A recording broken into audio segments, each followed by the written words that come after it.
السلام علیکم ورحمۃ اللہ وبرکاتہ۔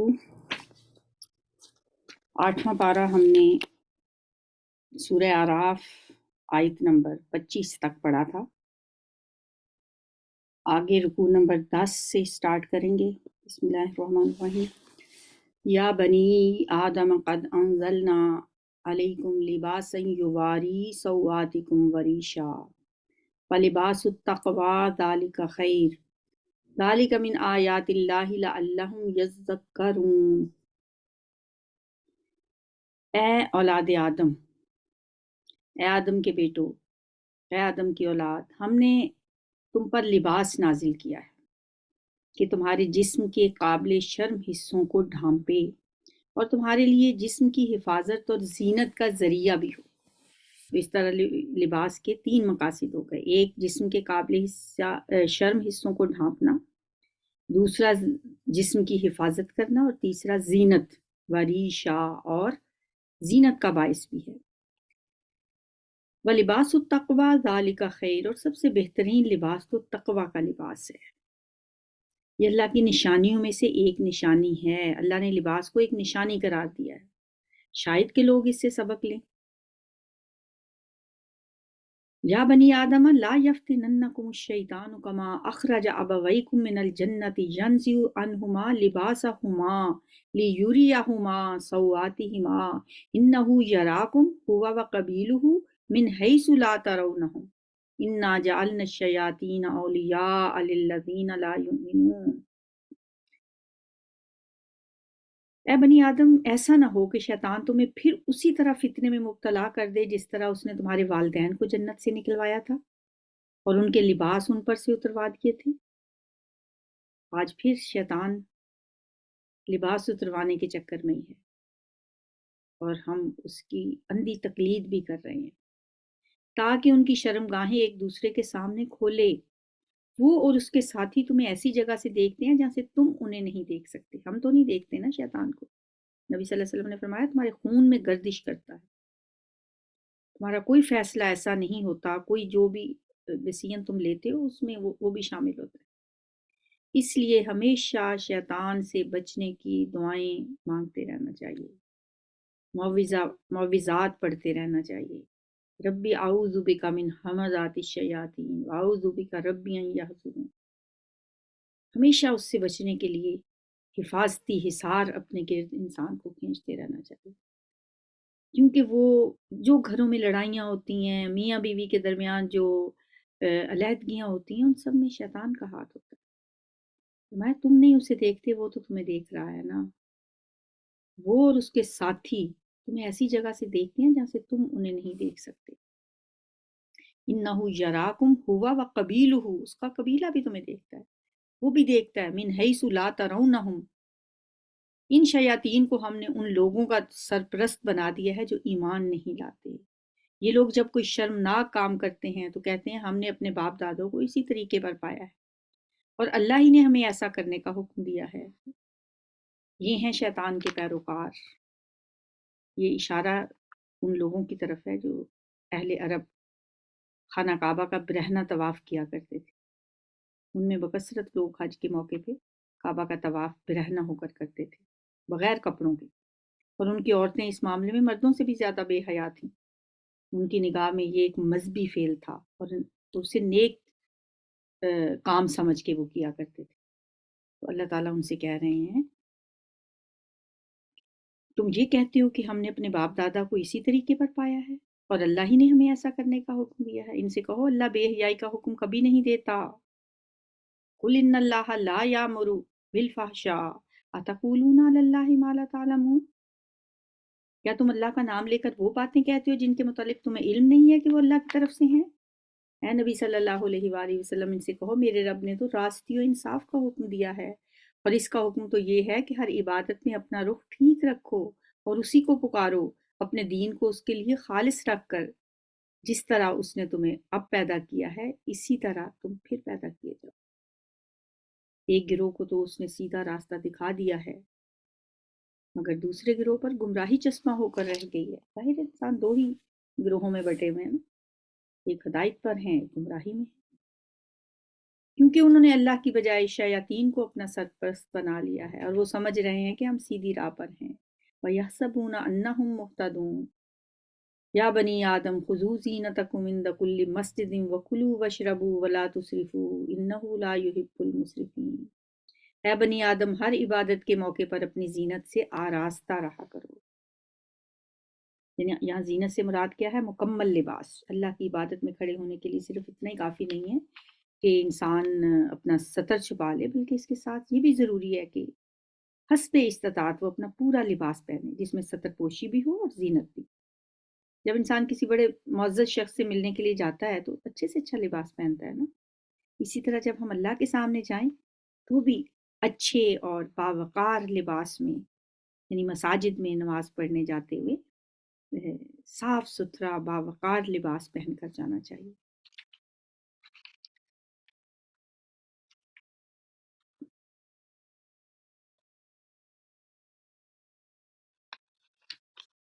خذوا زینتکم عند کل مسجد، اور کلوا واشربوا ولا تسرفوا، یہ جو آیت ہے نا، کھاؤ اور پیو اور اسراف نہ کرو، بے شک اللہ تعالیٰ اسراف کرنے والوں کو پسند نہیں کرتا۔ ایک حکیم کہتے ہیں کہ میں نے پوری حکمت اس آیت میں پائی، کھاؤ اور پیو اسراف نہ کرو، یعنی اللہ نے کھانے سے تو منع نہیں کیا، لیکن حد میں رہ کر کھاؤ، حد سے زیادہ نہ کھاؤ۔ یعنی انسان اگر بھوک رکھ کے کھائے تو وہ کبھی بیمار ہی نہیں ہوتا۔ قل من حرم زینت اللہ التی اخرج لعبادہ والطیبات من الرزق، یا نبی صلی اللہ علیہ وسلم ان سے کہو کس نے اللہ کی اس زینت کو حرام کر دیا جسے اللہ نے اپنے بندوں کے لیے نکالا تھا، اور کس نے اللہ کی بخشی ہوئی پاک چیزیں منع کر دیں؟ کہو یہ ساری چیزیں دنیا کی زندگی میں بھی ایمان لانے والوں کے لیے ہیں اور قیامت کے روز تو خالصتاً انہی کے لیے ہوں گی۔ اس طرح ہم اپنی باتیں صاف صاف بیان کرتے ہیں ان لوگوں کے لیے جو علم رکھتے ہیں۔ كذلك نفصل الآيات لقوم يعلمون قل انما حرم ربی الفواحش ما ظہر منها وما بطن، اے نبی ان سے کہیے کہ میرے رب نے جو چیزیں حرام کی ہیں وہ تو یہ ہیں، بے شرمی کے کام خواہ کھلے ہوں یا چھپے، اور گناہ اور حق کے خلاف زیادتی، اور یہ کہ اللہ کے ساتھ تم کسی ایسے کو شریک کرو جس کے لیے اس نے کوئی سند نازل نہیں کی، اور یہ کہ اللہ کے نام پر کوئی ایسی بات کہو جس کے متعلق تمہیں علم نہ ہو کہ وہ حقیقت میں اسی نے فرمائی ہے۔ ہر قوم کے لیے مہلت کی ایک مدت مقرر ہے۔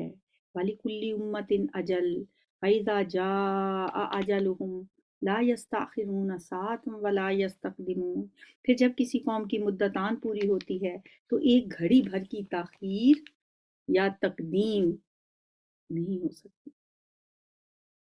اور یہ بات اللہ نے آغاز تخلیق ہی میں صاف فرما دی تھی کہ اے بنی آدم یاد رکھو، اگر تمہارے پاس خود تم ہی میں سے ایسے رسول آئیں جو تمہیں میری آیات سنا رہے ہوں، تو جو کوئی نافرمانی سے بچے گا اور اپنے رویے کی اصلاح کر لے گا اس کے لیے کسی خوف اور رنج کا موقع نہیں۔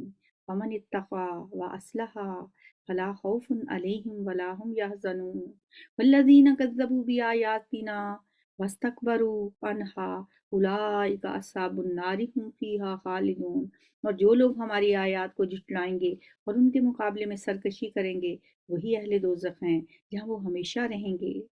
ومن اظلم ممن افترى علی اللہ کاذبا، آخر اس سے بڑا ظالم اور کون ہوگا جو بالکل جھوٹی باتیں گھڑ کر اللہ کی طرف منسوب کرے یا اللہ کی سچی آیات کو جھٹلائے۔ ایسے لوگ اپنے نوشتہ تقدیر کے مطابق اپنا حصہ پاتے رہیں گے۔ ایسے لوگ یعنی دنیا میں جتنے دن ان کی مہلت کے مقرر ہیں یہاں رہیں گے، اور جس قسم کی بظاہر اچھی یا بری زندگی گزارنا ان کے نصیب میں ہوگا وہ گزار لیں گے، یہاں تک کہ وہ گھڑی آ جائے گی جب ہمارے بھیجے ہوئے فرشتے ان کی روحیں قبض کرنے کے لیے پہنچیں گے۔ حتی اذا جاءت رسولنا یتوفونہم قالوا این ما کنتم، اس وقت وہ ان سے پوچھیں گے کہ بتاؤ اب کہاں ہیں تمہارے معبود جن کو تم اللہ کی بجائے پکارتے تھے؟ وہ کہیں گے سب ہم سے گم ہو گئے، اور وہ خود اپنے خلاف گواہی دیں گے کہ ہم واقعی منکرین حق تھے۔ اللہ فرمائے گا جاؤ تم بھی اسی جہنم میں چلے جاؤ جس میں تم سے پہلے گزرے ہوئے گروہ جن و انس جا چکے ہیں۔ قال ادخلوا فی امم قد خلت من قبلکم من الجن والانس فی النار کلما دخلت امت لعنت اختہا. ہر گروہ جب جہنم میں داخل ہوگا تو اپنے پیش رو گروہ پر لعنت کرے گا، یعنی پہلے سے داخل ہونے والے گروہ لعنت کرتا ہوا داخل ہوگا، حتیٰ کہ جب سب وہاں جمع ہو جائیں گے تو ہر بعد والا گروہ پہلے گروہ کے حق میں کہے گا کہ اے رب یہ لوگ تھے جنہوں نے ہم کو گمراہ کیا، لہٰذا انہیں آپ کا دوہرا عذاب دو. جواب میں ارشاد ہوگا ہر ایک کے لیے دوہرا عذاب ہی ہے مگر تم جانتے نہیں ہو. یعنی ایک عذاب خود گمراہی اختیار کرنے کا اور دوسرا عذاب دوسروں کو گمراہ کرنے کا.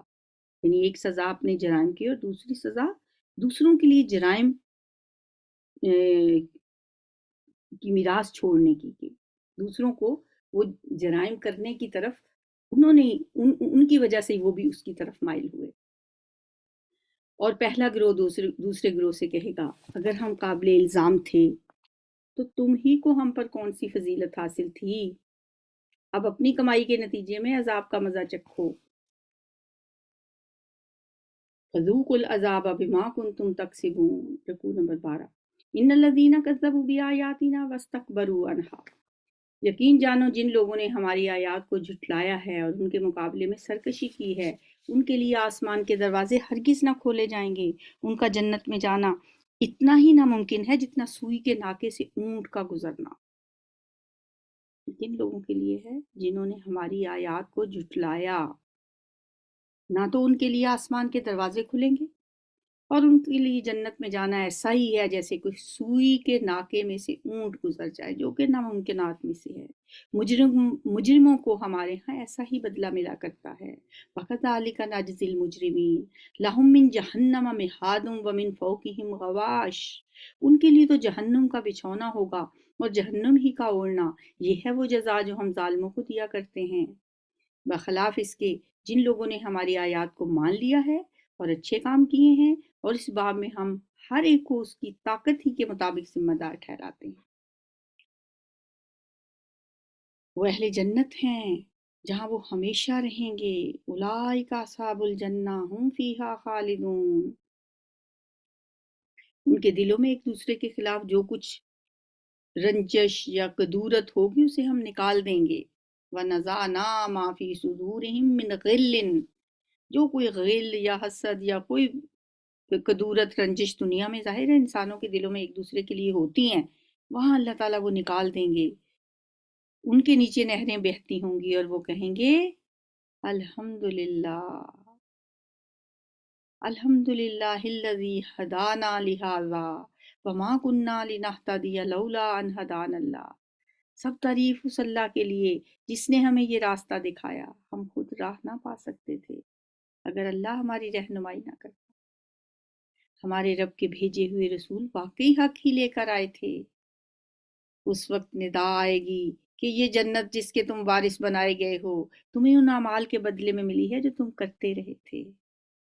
اللہ کے کریڈٹ پھر بھی انہیں دے گا، یہ تو تمہارے اپنے اعمال کا نتیجہ ہے. وہ کہیں گے یا اللہ ہم کہاں تھے اس قابل کہ ہم یہاں آتے، یہ تو آپ کی عطا ہے، یہ تو آپ کی دین ہے.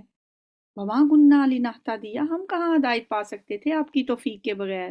اللہ فرمائیں گے نہیں نہیں اے میرے بندو، جس جنت کے تم وارث بنائے گئے ہو بما کنتم تعملون، یہ تو تمہارے اپنے عملوں کا نتیجہ ہے. فنادا اصحاب الجنت اصحاب النار، پھر یہ جنت کے لوگ دوزخ والوں سے پکار کر کہیں گے ہم نے ان سارے وعدوں کو ٹھیک پایا جو ہمارے رب نے ہم سے کیے تھے. کیا تم نے بھی ان وعدوں کو ٹھیک پایا جو تمہارے رب نے کیے تھے؟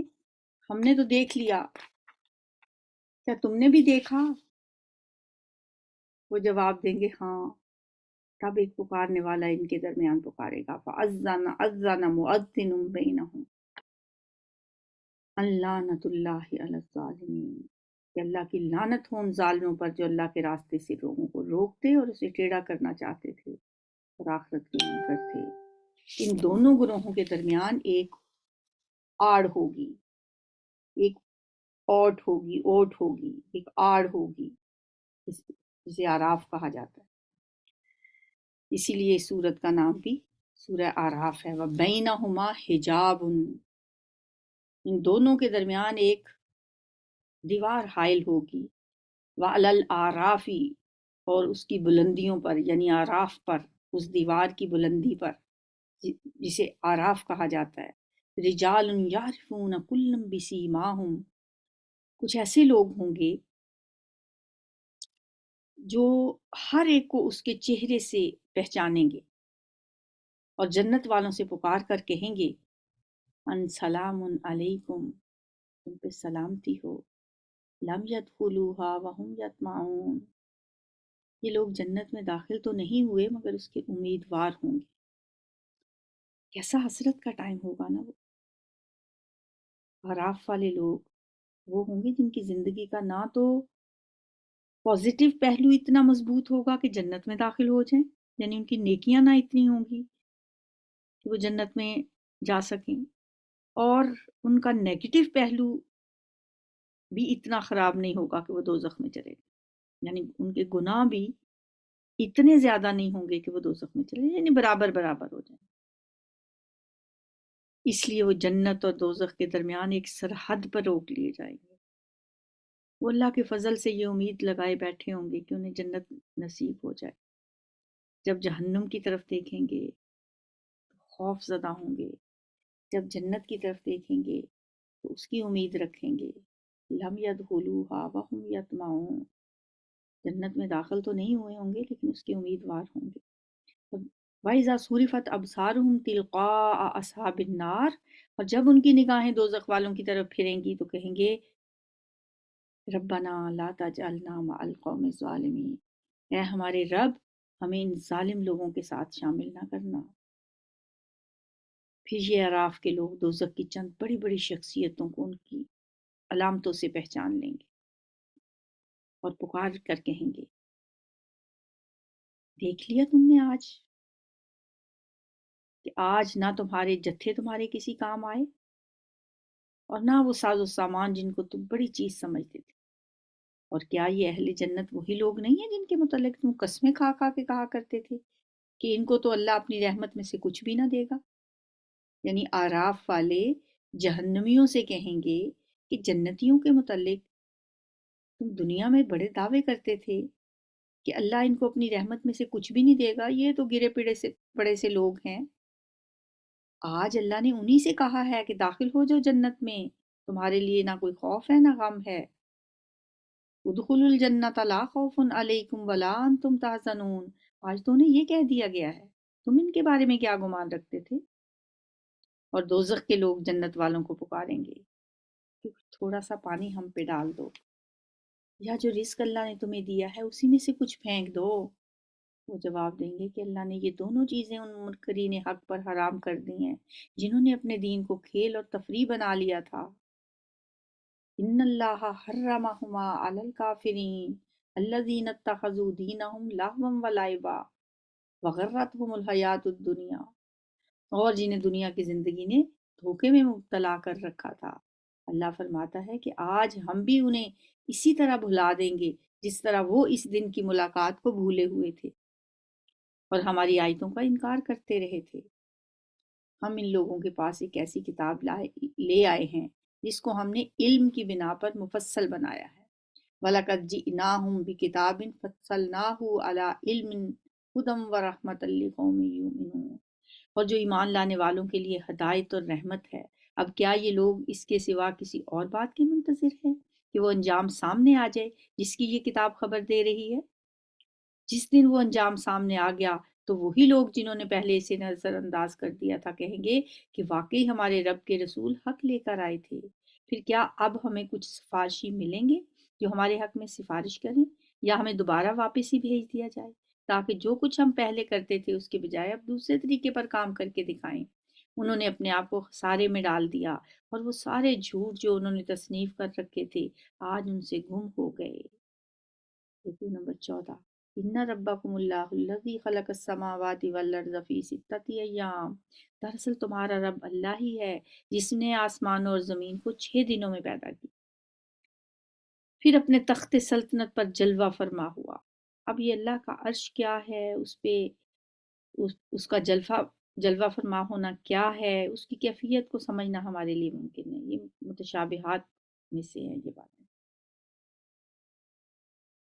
یغشی اللیل النہار یطلبہ حثیثا، جو رات کو دن پر ڈھانک دیتا ہے اور پھر دن رات کے پیچھے دوڑا چلا آتا ہے، جس نے سورج اور چاند اور تارے پیدا کیے، سب اس کے فرمان کتابیں ہیں، خبردار رہو، اسی کی خلق ہے اور اسی کا امر ہے، بڑا بار برکت ہے اللہ، سارے جہانوں کا مالک و پروردگار، اپنے رب کو پکارو گڑ گڑاتے ہوئے اور چپکے چپکے، ادعوا ربکم تضرعا و خفیہ، گڑ گڑا کے بھی پکارو اور چپ کے بھی، یقیناً وہ حد سے گزرنے والوں کو پسند نہیں کرتا، زمین میں فساد برپا نہ کرو جبکہ اس کی اصلاح ہو چکی ہے، اور اللہ ہی کو پکارو خوف کے ساتھ اور طمع کے ساتھ، فادعوہ خوفا و طمعا ان رحمت اللہ قریب من المحسنین، یقیناً اللہ کی رحمت نیک لوگوں سے قریب تر ہے، وَهُوَ الَّذِي يُرْسِلُ الرِّيَاحَ بُشْرًا بَيْنَ يَدَيْ رَحْمَتِهِ، اور وہ اللہ ہی ہے جو ہواؤں کو اپنی رحمت کے آگے خوشخبری لیے ہوئے بھیجتا ہے، پھر جب وہ پانی سے لدے ہوئے بادل اٹھا لیتی ہیں تو انہیں کسی مردہ سرزمین کی طرف حرکت دیتا ہے اور وہاں بارش برسا کر اسی مری ہوئی زمین سے طرح طرح کے پھل نکال لاتا ہے، دیکھو اس طرح ہم مردوں کو حالت موت سے نکالتے ہیں، شاید کہ تم اس مشاہدے سے سبق لو، یعنی بارش کی مثال سے یہ سمجھنا کتنا آسان ہو جاتا ہے کہ ایک مردہ زمین جو بنجر ہو چکی ہوتی ہے، جب کافی عرصے تک بارش نہیں ہوتی اور پھر جب بارش ہوتی ہے تو کس طرح وہ زمین لہلہا اٹھتی ہے، گویا موت سے زندگی کی طرف آ جاتی ہے، میں اسی طرح ہم مردوں کو بھی زندہ کریں گے، کذالک نخرج الموتى لعلکم تذکرون، جو زمین اچھی ہوتی ہے وہ اپنے رب کے حکم سے خوب پھل پھول لاتی ہے، اور جو زمین خراب ہوتی ہے اس سے ناقص پیداوار کے سوا کچھ نہیں نکلتا، اسی طرح ہم نشانیوں کو بار بار پیش کرتے ہیں ان لوگوں کے لیے جو شکر گزار ہونے والے ہیں، لقد ارسلنا نوحا الی قومه فقال یا قوم اعبدوا اللہ ما لکم من الہ غیرہ، ہم نے نوح علیہ السلام کو اس کی قوم کی طرف بھیجا، اس نے کہا اے میری قوم اللہ کی بندگی کرو، اس کے سوا تمہارا کوئی معبود نہیں، یہی آیت بار بار اب ہم دیکھیں گے کہ جو پیغمبر بھی آیا اس نے اپنی قوم سے یہی کہا، یا قوم اعبدوا اللہ ما لکم من الہ غیر۔ حضرت نوح علیہ السلام جو ہیں وہ آئے تھے اس سرزمین کی طرف جسے آج ہم عراق کے نام سے جانتے ہیں، انہوں نے کہا میں تمہارے حق میں ایک ہولناک دن کے عذاب سے ڈرتا ہوں،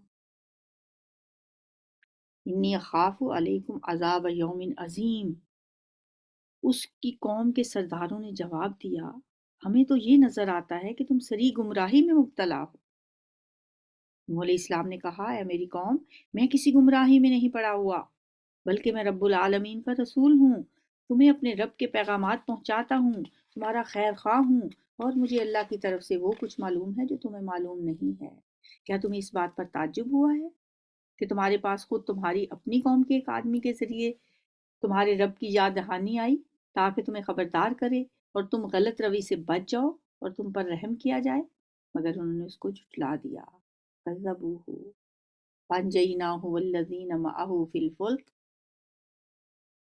آخر کار ہم نے اسے اور اس کے ساتھیوں کو ایک کشتی میں نجات دی اور ان لوگوں کو ڈبو دیا جنہوں نے ہماری آیات کو جھٹلایا تھا، یقیناً وہ اندھے لوگ تھے، انہم کانوا قوما امین، رکوع نمبر 16، وَإِلَىٰ عَادٍ أَخَاهُمْ هُودًا، اور عاد کی طرف ہم نے ان کے بھائی ہود کو بھیجا، قوم عاد کا جو اصل مسکن ہے وہ احقاف کا علاقہ تھا جو حجاز، یمن اور یمامہ کے درمیان واقع ہے،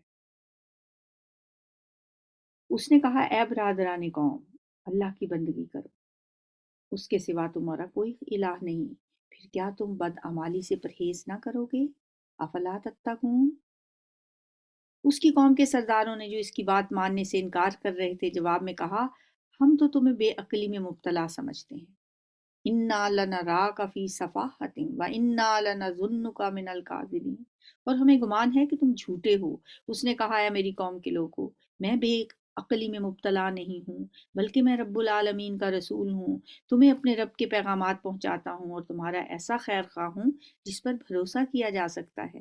کیا تمہیں اس بات پر تعجب ہوا کہ تمہارے پاس خود تمہاری اپنی قوم کے ایک آدمی کے ذریعے سے تمہارے رب کی یاد دہانی آئی تاکہ وہ تمہیں خبردار کرے؟ بھول نہ جاؤ کہ تمہارے رب نے نوح علیہ السلام کی قوم کے بعد تمہیں اس کا جانشین بنایا اور تمہیں خوب مضبوط کیا۔ پس اللہ کی قدرت کے کرشموں کو یاد رکھو۔ اعلیٰ اللہ کا مطلب اللہ کی نعمتیں بھی ہوتا ہے اور اللہ کی قدرت کے کرشمے بھی ہوتے ہیں۔ امید ہے کہ تم فلاح پاؤ، لعلکم تفلحون۔ قالوا اجئتنا لنعبد اللہ وحدہ، انہوں نے جواب دیا کیا تو ہمارے پاس اس لیے آیا کہ ہم اکیلے اللہ ہی کی عبادت کریں اور انہیں چھوڑ دیں جن کی عبادت ہمارے باپ دادا کیا کرتے تھے؟ اچھا تو لے آؤ وہ عذاب جس کی تم ہمیں دھمکی دیتے ہو، اگر تم سچے ہو تو۔ اس نے کہا تمہارے رب کی پھٹکار تم پر پڑ گئی اور اس کا غضب ٹوٹ پڑا، کیا تم مجھ سے ان ناموں پر جھگڑتے ہو جو تم نے اور تمہارے باپ دادا نے رکھ لیے ہیں، جن کے لیے اللہ نے کوئی سند نازل نہیں کی ہے؟ اچھا تو تم بھی انتظار کرو، میں بھی تمہارے ساتھ انتظار کر رہا ہوں۔ فَانتَظِرُوا إِنِّی مَعَکُم مِّنَ الْمُنتَظِرِینَ۔ آخر کار ہم نے اپنی مہربانی سے ہود علیہ السلام اور اس کے ساتھیوں کو بچا لیا اور ان لوگوں کی جڑ کاٹ دی جو ہماری آیات کو جھٹلا چکے تھے اور ایمان لانے والے نہ تھے، اور سمود کی طرف ہم نے ان کے بھائی صالح کو بھیجا۔ صالح علیہ السلام جو کہ جن کی قوم نے ان سے ایک اونٹنی کا معجزہ مانگا تھا، ایک نشانی طلب کی تھی۔ قرآن میں اور کئی مقامات پر اس واقعے کی تفصیلات ہمیں ملتی ہیں۔ اور انہوں نے جب اس اونٹنی کو نقصان پہنچایا تو پھر اللہ تعالیٰ نے اس قوم پہ عذاب بھیجا۔ اس نے کہا اے میری قوم کے لوگو، اللہ کی عبادت کرو، اس کے سوا تمہارا کوئی الہ نہیں۔ یا قوم اعبدوا اللہ ما لکم من الہ غیرہ، تمہارے پاس تمہارے رب کی کھلی دلیل آ گئی ہے جو انہوں نے مانگی تھی۔ یہ اللہ کی اونٹنی تمہارے لیے ایک نشانی کے طور پر ہے۔ ناقۃ اللہ لکم آیتن فذروها تاکل فی ارض اللہ، اسے چھوڑ دو کہ یہ اللہ کی زمین میں چرتی پھرے، اس کو کسی برے ارادے سے ہاتھ نہ لگانا ورنہ ایک دردناک عذاب تمہیں آ لے گا۔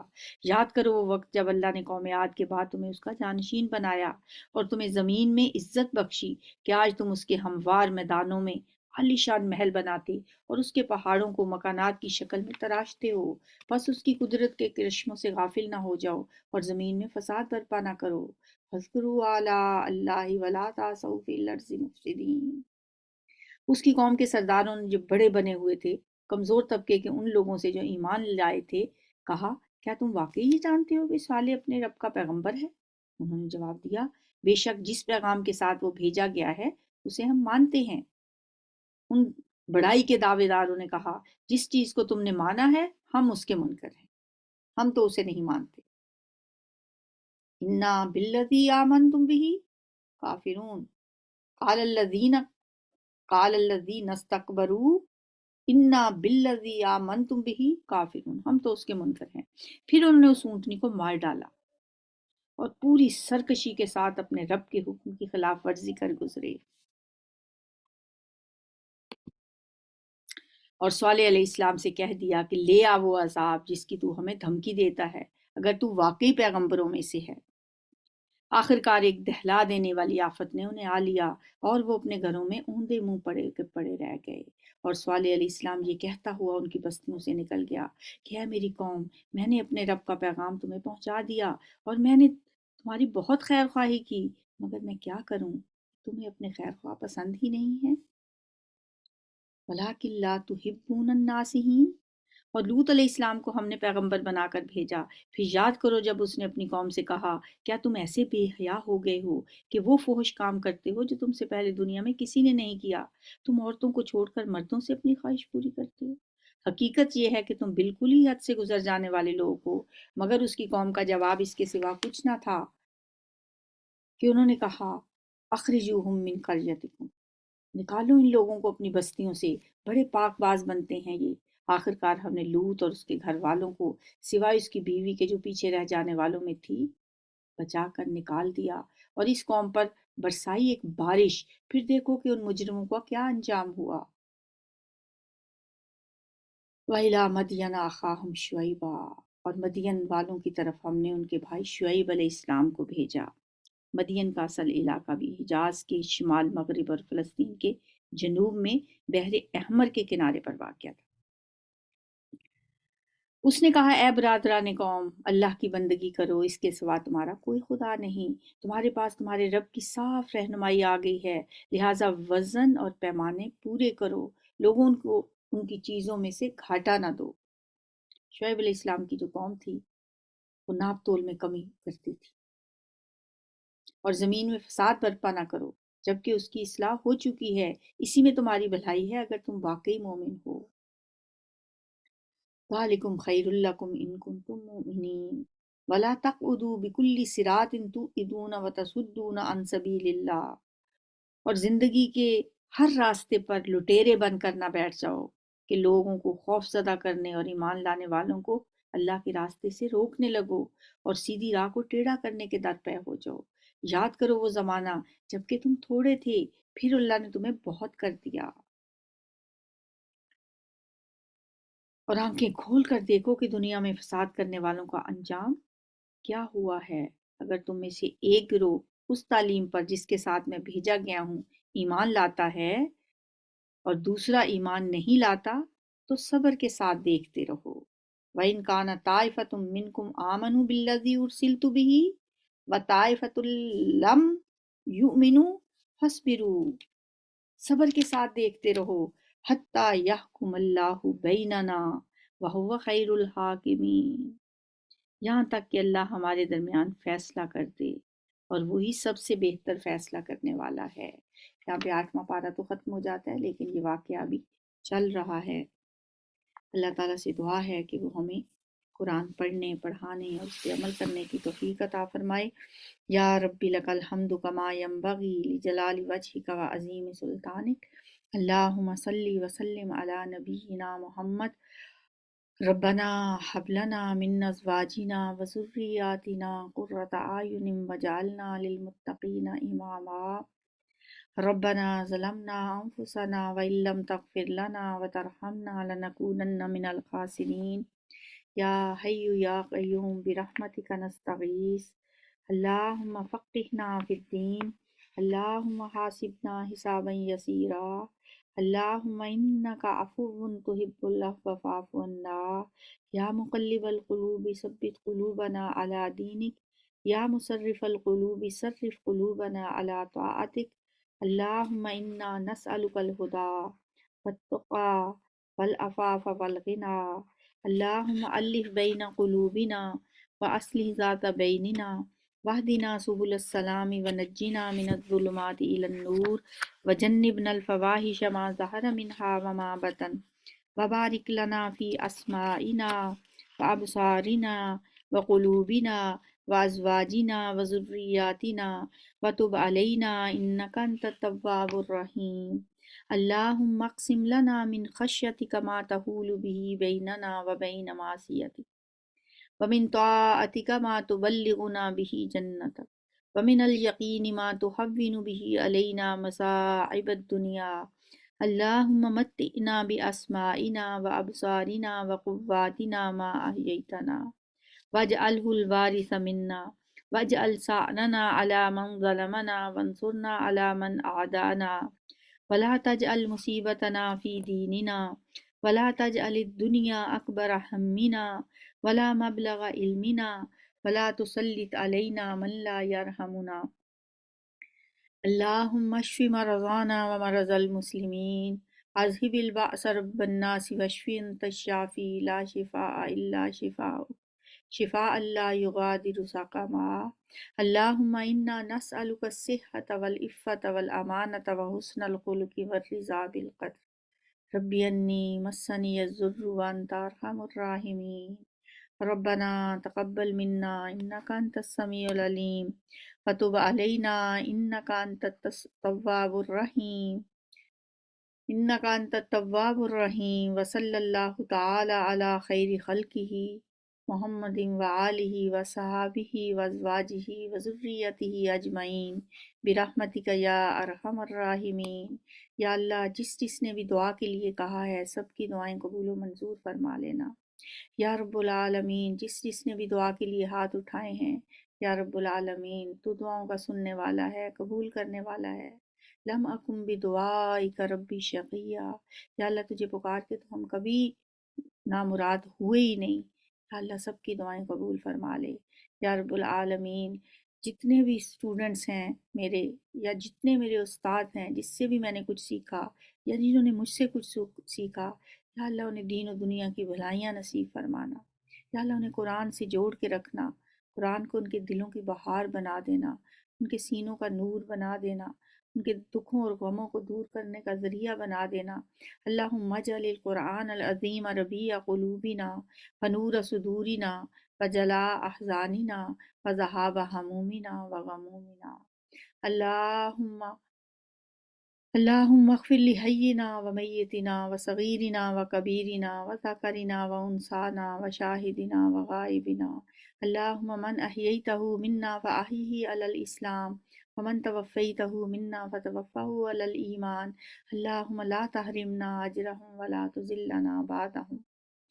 یا اللہ میرے علاج کو ذریعہ صحت بنانا۔ یا اللہ جو علاج میرا شروع ہونے والا ہے، جو کیمو تھراپی شروع ہونے والی ہے، یا رب العالمین اسے ذریعہ صحت بنا دینا۔ یا رب العالمین صحت اور تندرستی والی، ایمان والی زندگی دینا۔ یا اللہ کسی کا محتاج نہ کرنا۔ ربنا تقبل منا انک انت السمیع العلیم وتب علینا انک انت التواب الرحیم۔ وصلی اللہ تعالی علی خیر خلقہ محمد وآلہ وصحبہ اجمعین برحمتک یا ارحم الراحمین۔ سبحانک اللہم و بحمدک نشہد ان لا الہ الا انت نستغفرک ونتوب الیک۔ السلام علیکم ورحمۃ اللہ۔